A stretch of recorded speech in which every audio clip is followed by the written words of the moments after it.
Have you ever really stopped to think about how things we usually mark off as purely private, like family dynamics, who does the chores, maybe even personal relationships might actually be political, deeply political? It sounds a bit odd at first, doesn't it? Because we tend to think, well, politics is government, elections, maybe big public debates. Right, not what's happening behind closed doors. Exactly.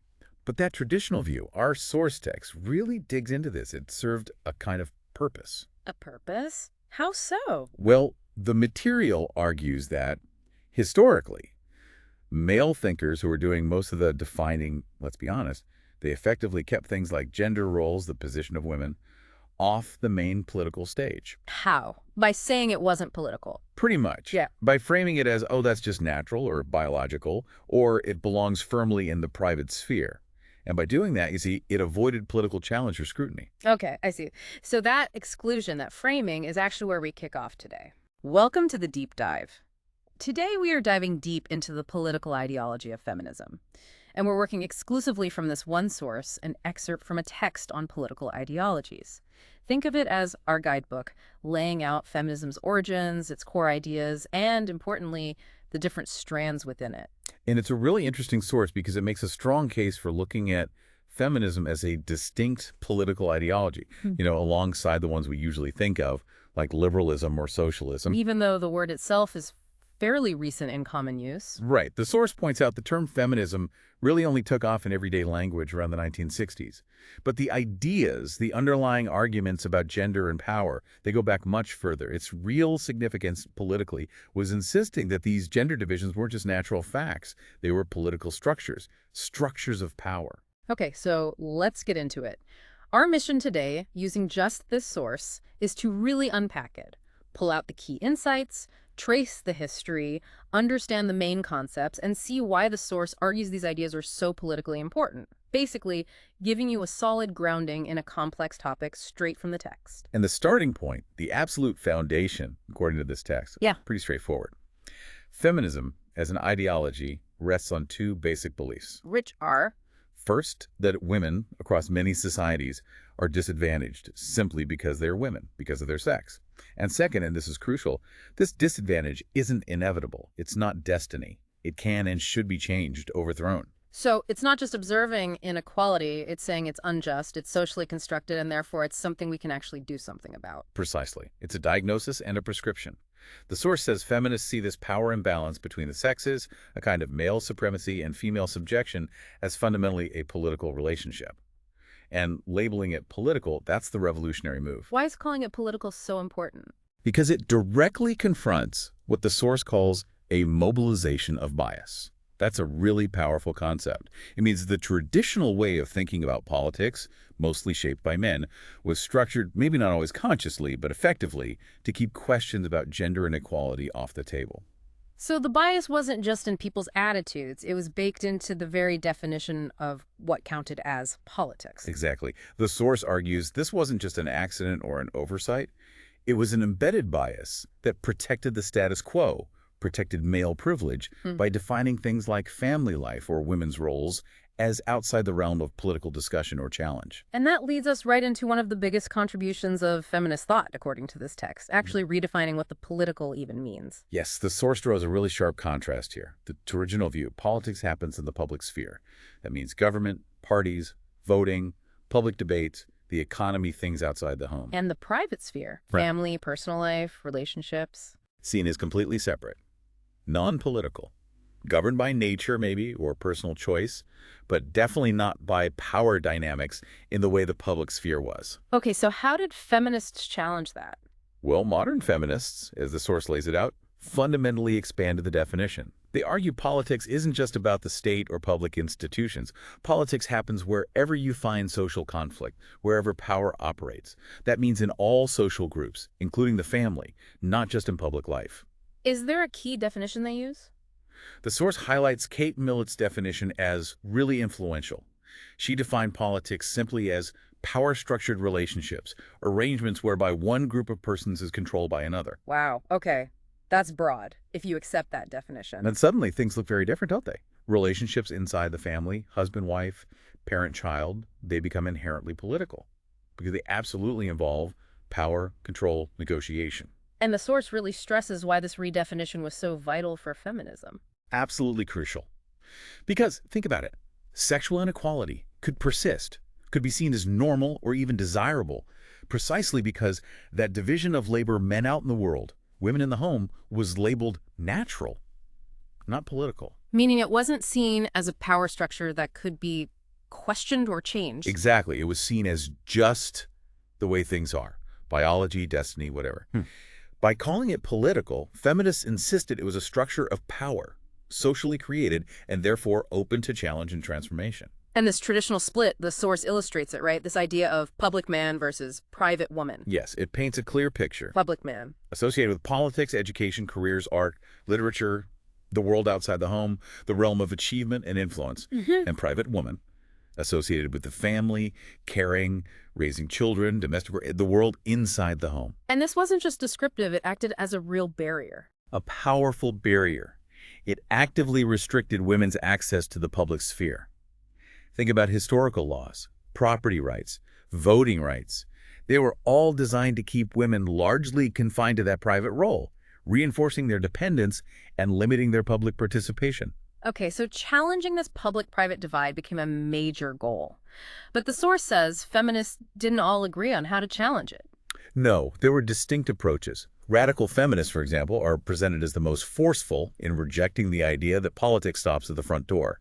They're the ones associated with that famous slogan, "The personal is the political."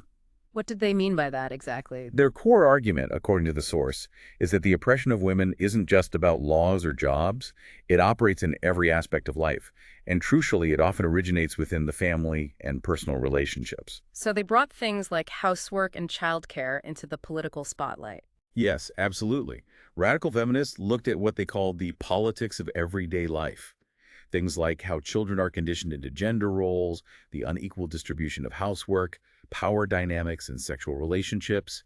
These seemingly private issues were, for them, central sites of political power and oppression. What about other feminist traditions? Well, socialist feminists also saw the private sphere as deeply political, but their lens was primarily economic. They focused on how women's role in the family doing unpaid labor, raising future workers, served the interests of the capitalist system. And liberal feminists. They obviously wanted women in the public sphere. They absolutely did. They fought hard against the restrictions keeping women out of education, careers, and politics. But the source notes they were generally more hesitant about fully politicizing the private sphere. Consistent with broader liberal principles about protecting a zone of privacy and personal choice, they tended to see the family more as a realm of individual freedom, warning against too much political intrusion there. Their main focus was achieving equality within the existing public sphere. That's a really key difference in approach. It is, and it makes you, the listener, think, doesn't it? How does this expansion of the political, pushing it beyond government into our homes, our relationships, challenge your own ideas about where power lies and how inequality is maintained? It's a fundamental shift in perspective that the source shows is central to feminist thought. Okay, shifting gears slightly, but still related to power. The next really core theme the source dives into is the concept of patriarchy. Right. So feminists see gender as a major social division, politically significant like class or race. But radical feminists, the source emphasizes, go further. They argue gender is the deepest, most fundamental, and most politically important division of all. And this leads them to talk about sexual politics. Exactly, a term Kate Millett really popularized. Yeah. And they use the word sexism deliberately, drawing a parallel with racism or the idea of class politics. Why that parallel? To highlight that gender inequality isn't just random or natural, it's a system of oppression, one that traditional political thought, often dominated by male perspectives, had largely ignored or dismissed. And the name they give this system is patriarchy. Where does that word come from? The source explains its roots. Literally, it means rule by the father. And some feminists do use it specifically like that, analyzing traditional family structures. But it's usually used more broadly. Much more broadly, yes. Most feminists, according to the source, use patriarchy to mean rule by men across society as a whole, both within the family and in public institutions, the economy, culture, everywhere. Millett had a definition for this broader sense too, didn't she? She did. The source quotes her defining patriarchal government as a system where that half of the populace which is female is controlled by that half which is male.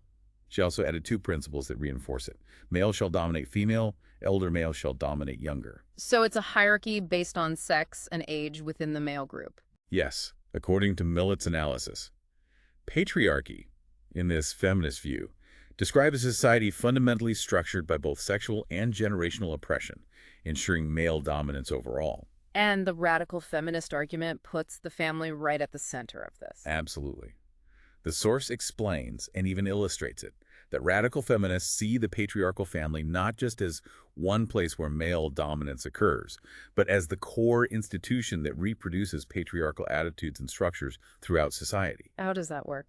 The idea is that the power dynamics learned and normalized within the family, male authority, female dependence, traditional gender roles, are then carried out into the wider world, shaping schools, workplaces, political systems, media, everything.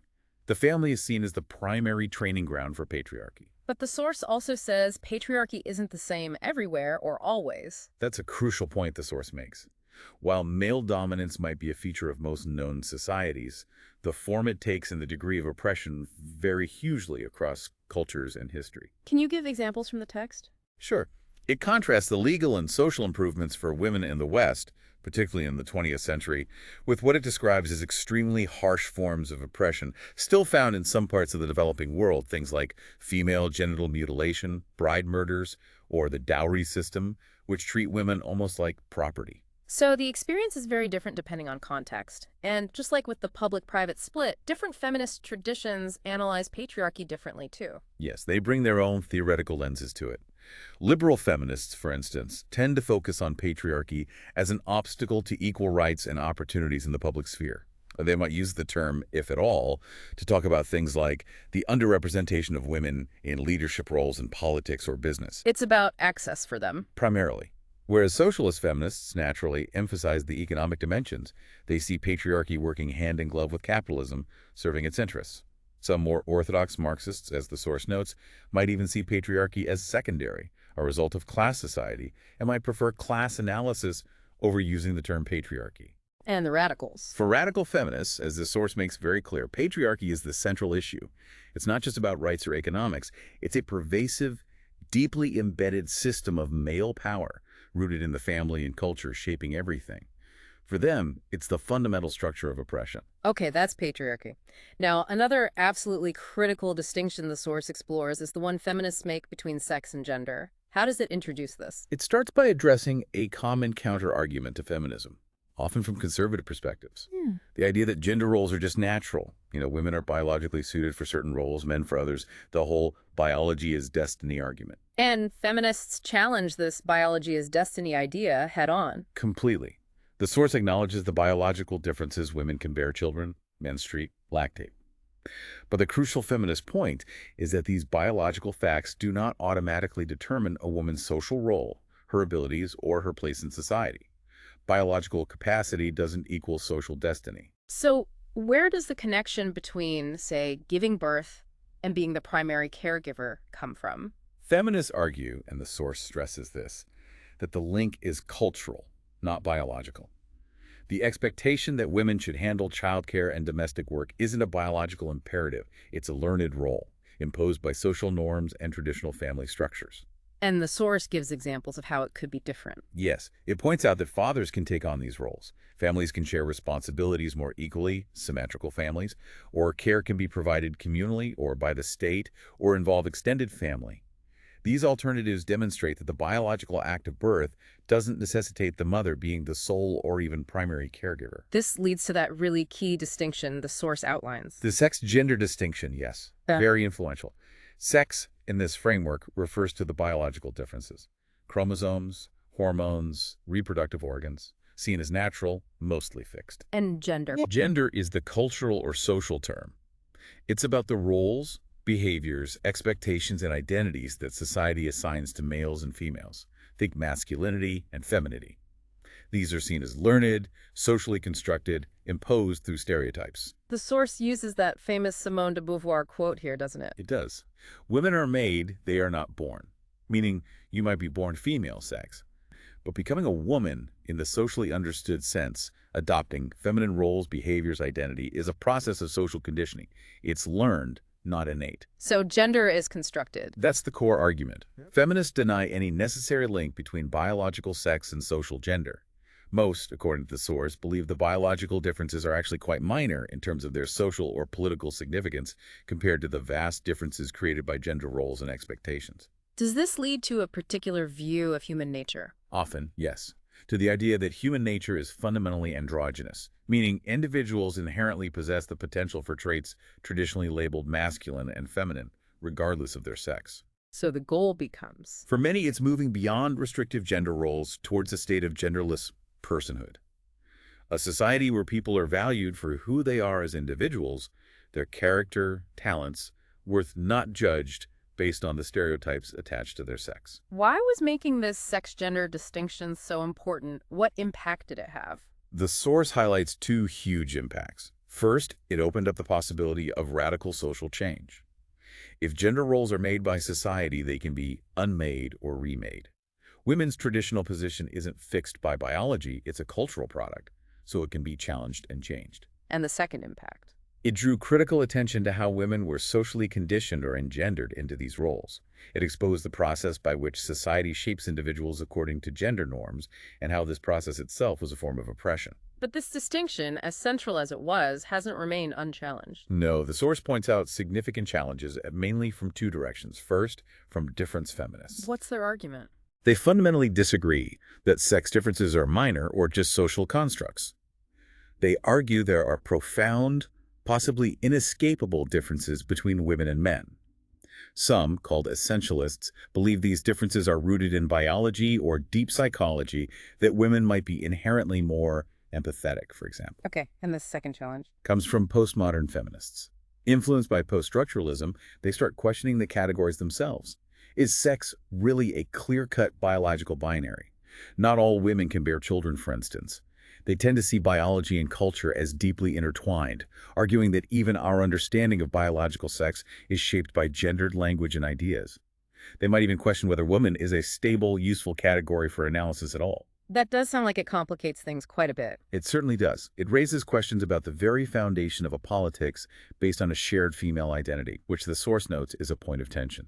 Okay, let's move to the next theme, the relationship between equality and difference. The source says the overall goal is clear-ending sexism, overthrowing patriarchy. Right, the end goal is broadly shared. But what that looks like in practice and how to get there, that's where the source says major fault lines appear within feminism, especially around this idea of equality. Because equality can mean different things to different people. Exactly. The source details different takes. Liberal feminists, for example, focus on legal and political equality, the equal rights agenda, equal access to education, jobs, voting, no legal discrimination. It's about parity in the public sphere. But socialist feminists would say that's not enough. Right. They argue legal rights are hollow without social and economic equality. You have to address wealth inequality, the pay gap, the value of women's labor, both paid and unpaid. Equality has to mean economic power, too. And radical feminists bring it back to the personal. They do. Their concern is equality in the family and personal life, equal sharing of housework and childcare, control over one's own body reproductive rights, freedom from violence, and equality in the sexual relationships. So, different focuses, but the source says these equality feminists share something. Yes.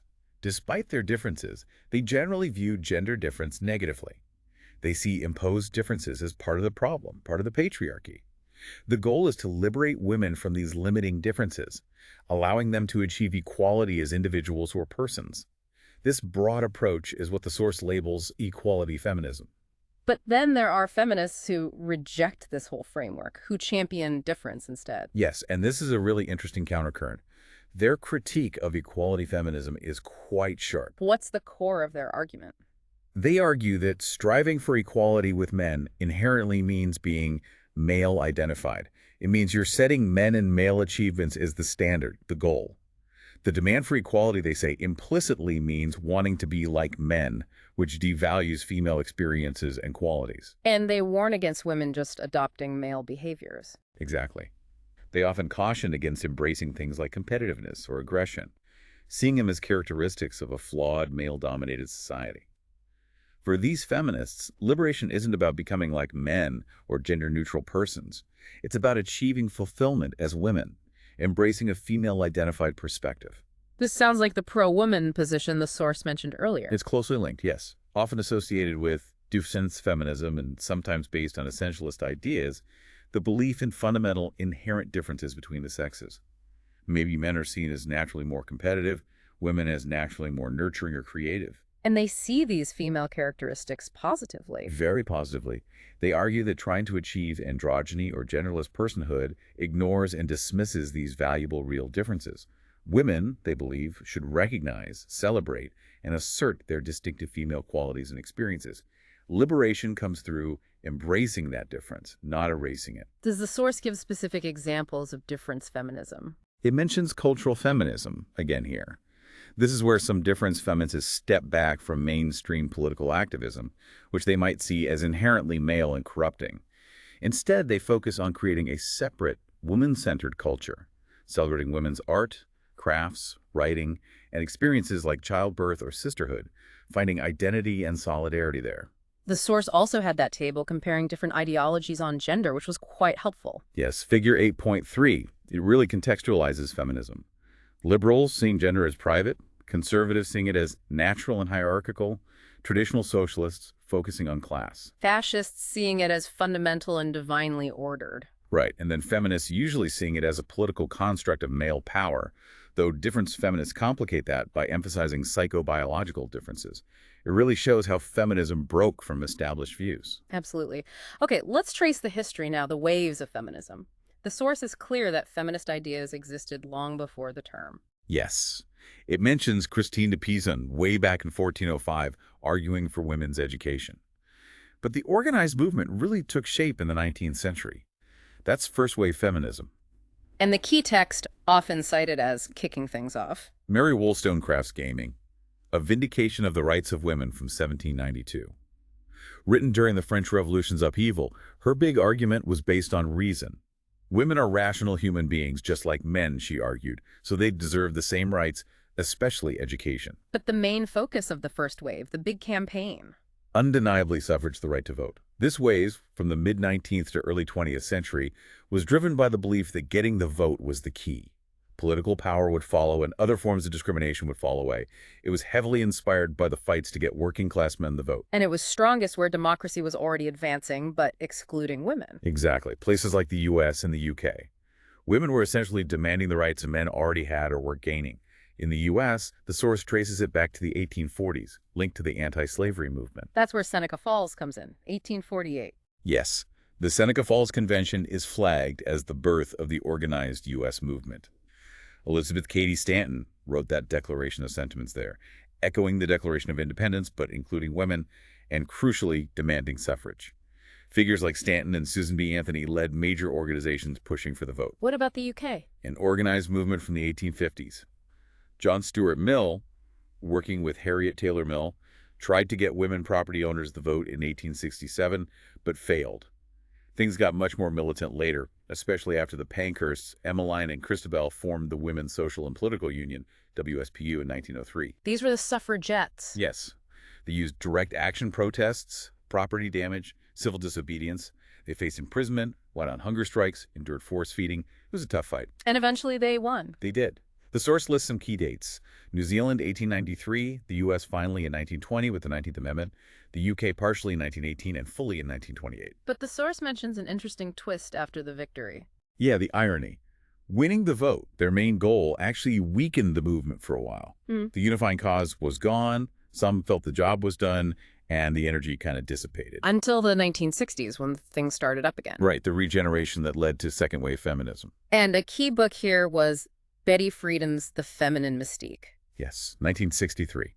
The source highlights it as relaunching feminist thought.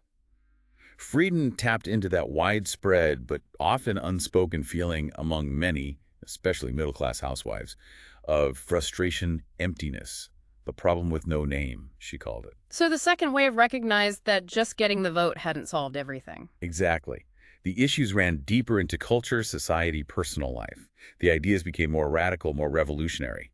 The source points to 1970 as a key year, with books like Kate Mellett's Sexual Politics and Germaine Greer's The Female Eunuch. What was new about them? They push the boundaries of politics right into the personal realm, analyzing sexual dynamics, psychological oppression, the stuff happening in everyday life. So the goal wasn't just emancipation anymore. It shifted to women's liberation.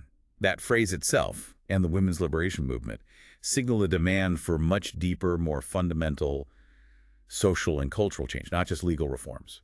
The second wave, starting in the 60s, 70s, had this radical focus on liberation, very much included in the private sphere. And since then, since the 70s, feminism has become more established as an ideology. Definitely. The source says it's really challenged mainstream political thought and made gender a key topic in academia and public life. But two things happened alongside this growth. Okay, what are they? First, a degree of de-radicalization, a sort of pulling back from the most extreme positions of the early 70s. This trend feeds into the idea of post-feminism, the notion that maybe feminism's main goals are achieved and we're moving beyond it now. And the second process? Fragmentation. Feminism has become incredibly diverse since the 70s. So many new perspectives, new strands have emerged that finding common ground across the whole movement is much harder. The source lists the core traditions, liberal, socialist, radical, but then mentions postmodern, psychoanalytical, black, lesbian feminism, and others.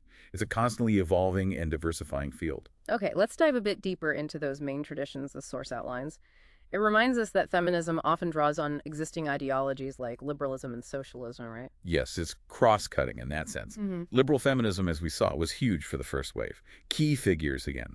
Wollstonecraft demanding rights based on women's reason as human beings. And Mill and Taylor arguing society should be based on reason, not accidents of birth like sex, pushing for equal citizenship and the vote. Right. Then Frieden relaunching it for the second wave with the feminine mystique, attacking that cultural myth confining women, and co-founding NW to fight for liberal goals. And the core philosophy is individualism. Absolutely.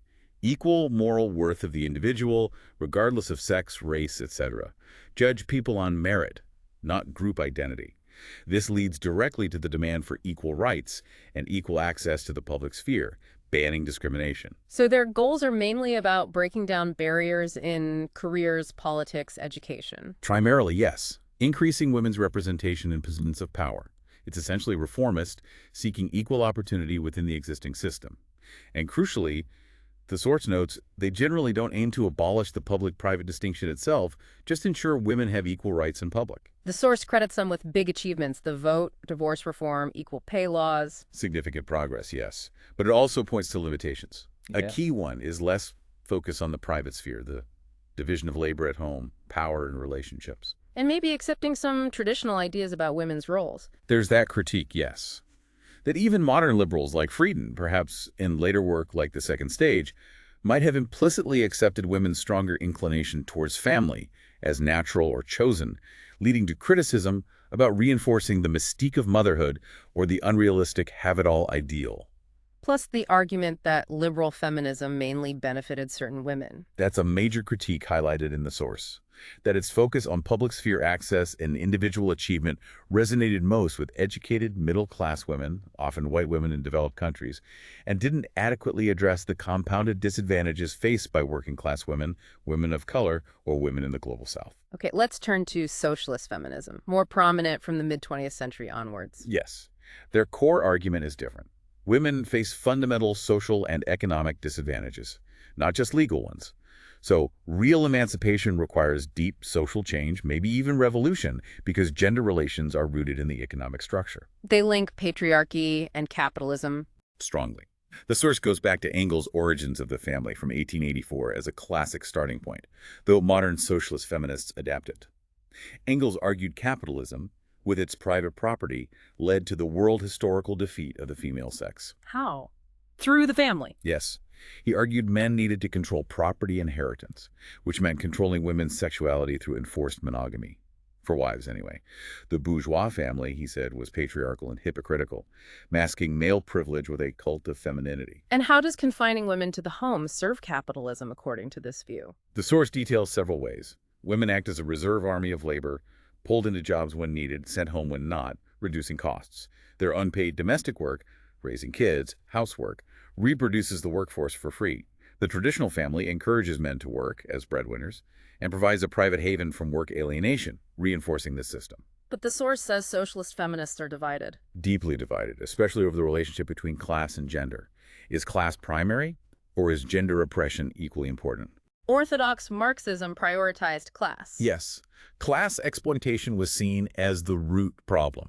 Women's liberation would follow a socialist revolution. Class war trumped sex war. Feminists should join the labor movement. But modern socialist feminists weren't satisfied with that. No. The source points out that real-world socialist states didn't automatically liberate women, suggesting patriarchy wasn't just a side effect of capitalism. These feminists see sexual oppression as equally fundamental as class exploitation. They often draw on neo-Marxism, looking at the interplay of economic, social, cultural factors, and pay attention to the cultural roots of patriarchy, too. Juliet Mitchell's analysis is mentioned. Yes, her 1971 work identifying 4 functions women perform: production, workforce, reproduction, childbearing, socializing children, and being sex objects. She argued liberation required change in all these areas, not just ending capitalism. Okay, now for radical feminism. The source says this really marked a break, emerging strongly in the second wave. Yes, a defining feature. They move beyond adapting liberalism or socialism. For radical feminists, gender itself is the most fundamental social division, more important than class, race, nation. So sexual oppression is the root of all other problems. That's the core belief. All other injustices are seen as secondary or stemming from this primary male dominance. Society is patriarchal, systematically oppressive based on sex. And this oppression is institutionalized and pervasive. And its origins are in the family and personal life. For most radical feminists, yes, it's a politico-cultural oppression, deeply embedded in intimate relationships and cultural norms. The goal, therefore, is often framed as a sexual revolution to overthrow these structures. And this is often based on that idea of an underlying androgynous human nature distorted by patriarchy. But radical feminism also includes those who emphasize difference. It does, which is a key tension. You have the pro-woman difference feminists, strong in France and the U.S. They often praise traditionally feminine virtues, maybe linked to motherhood or fertility. They say women shouldn't try to be like men, but should embrace sisterhood and female values. Sometimes implying female values are superior. That implication is often there, yes, that things like empathy or creativity are more developed in women and undervalued by male society. The source links this to ecofeminism, too, connecting domination of women and nature. And this difference focus can lead to withdrawing from politics, Right. like cultural feminism. Yes, the retreat into building a separate, woman-centered culture, seeing the male political world as corrupting. But can also lead to a more confrontational stance, radical separatism. Exactly. If you believe the differences are fundamental and patriarchy stems from maleness itself, then the logical conclusion for some is that all men are inherently oppressors. Men are the enemy. This leads to seeing men as an oppressive sex class. Yes, characterized by aggression and domination, with women as the universal victim. Susan Brown-Muller's work on rage is discussed here, her argument that rape is an ideology, a tool used by all men to keep all women in fear, rooted in men's biological capacity for violence. That's a stark view. What does it mean for relationships? Well, from that separatist perspective, genuine equality or harmony in heterosexual relationships is impossible because they're inherently power imbalanced. Heterosexual women might even be seen as male-identified. Which leads to political lesbianism. Right, the idea that choosing not to have relationships with men, being celibate or lesbian, is a necessary political act to be truly woman-identified. The source quotes Ty Grace Atkinson. Feminism is the theory, lesbianism is the practice. But the source emphasizes these were minority divisive views. Very much so. It notes that most feminists rejected separatism and political lesbianism, seeing them as mirroring misogyny, and remained committed to equality and the possibility of harmony. For most, sexual preference is personal, not political.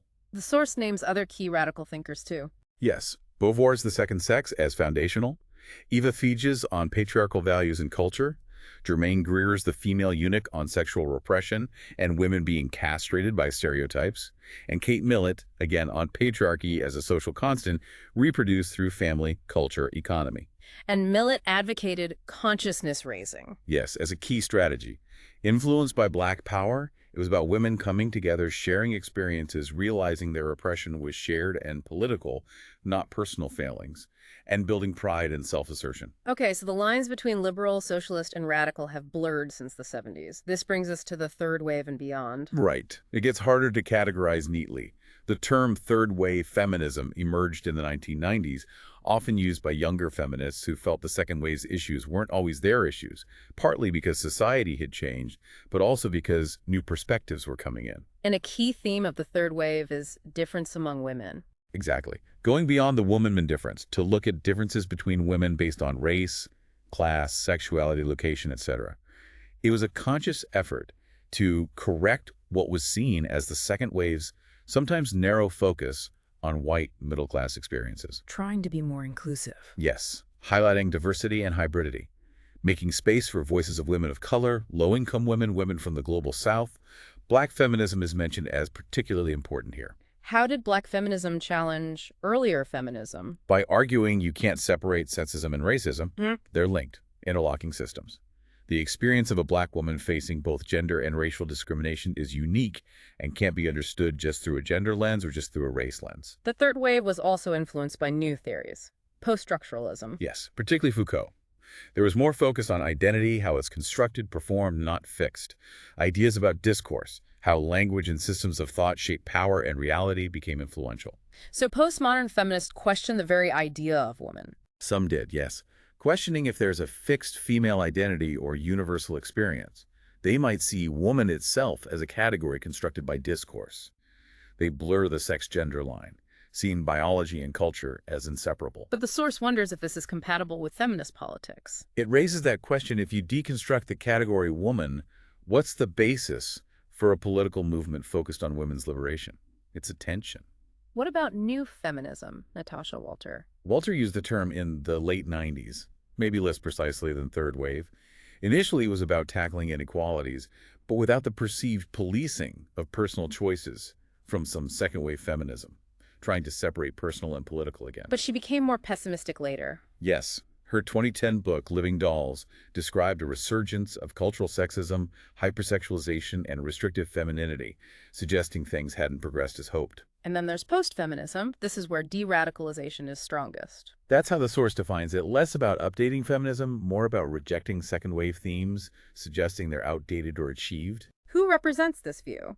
The source mentions Camille Paglia attacking victim feminism and urging female responsibility, and Naomi Wolf suggesting women now had new female power, and the main barriers were psychological. How did older feminists react? Often critically.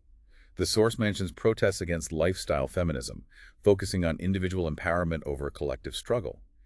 Germaine Greer, in The Whole Woman, attacked the have-it-all idea as phony equality, arguing women were just assimilating into male values, not achieving real liberation. Greer's point connects back to something earlier. Yes, that idea about patriarchy's ability to adapt and absorb challenges, maybe offering superficial changes, bogus forms of emancipation that don't threaten the core power structures. Okay, finally, feminism in a global age. Globalization raises big questions for feminism. Two main ones, according to the source.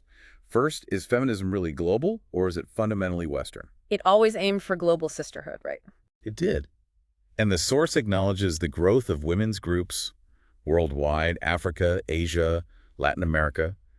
Huge international conferences like Beijing in 1995 show global engagement.